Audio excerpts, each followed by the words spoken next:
শবে কদরের রাতের আমল নবী সাল্লাল্লাহু আলাইহি ওয়াসাল্লাম যেটা করতেন, আমরা কি করি? আমরা ইফতার করি।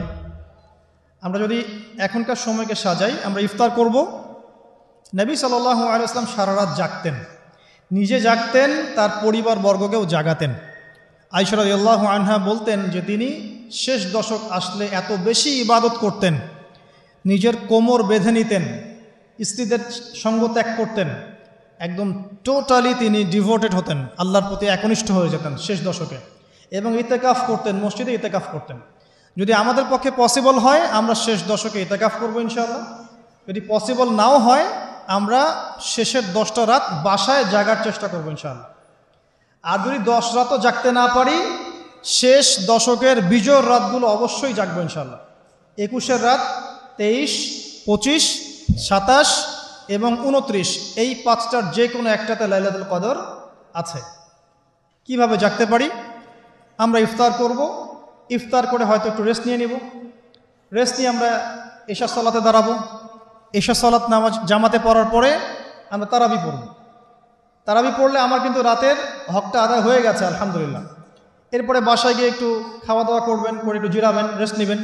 যদি 1-1.5 ঘন্টা ঘুমিয়ে নেন, ঘুম থেকে উঠবেন 1টার দিকে, 1:30টার দিকে, উঠে বাকি রাতটা আপনি কয়েকটা কাজ করে কাটাবেন। তাহাজ্জুদ পড়তে পারেন, তাহাজ্জুদে নামাজ পড়বেন 2 রাকাত করে, লম্বা করে, ধীর স্থিরভাবে কোরআন তেলাওয়াত করবেন, আল্লাহর কাছে দোয়া করবেন, বেশি বেশি করে কোরআন তেলাওয়াত করবেন, নামাজ পড়বেন, দোয়া করবেন, জিকির করবেন। এই কাজগুলো বেশি বেশি করবেন।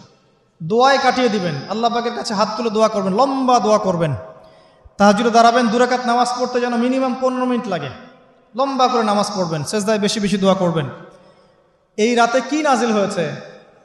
একটু আগে কি বললাম? কোরআন। তাহলে শবে কদরের রাতে সবচেয়ে গুরুত্ব দেওয়া দরকার কিসে? কোরআনে। নামাজে দাঁড়িয়ে লম্বা কিরাতে আপনি তেলাওয়াত করবেন। যদি লম্বা কিরাত না জানেন, ছোট সূরা বারবার পড়বেন। 1 রাকাত নামাজে সূরা ইখলাস আপনি চাইলে 10 বার 20 বারও পড়তে পারেন, কোনো সমস্যা নেই। আপনি লম্বা সূরা জানেন না, তাতে কি হয়েছে?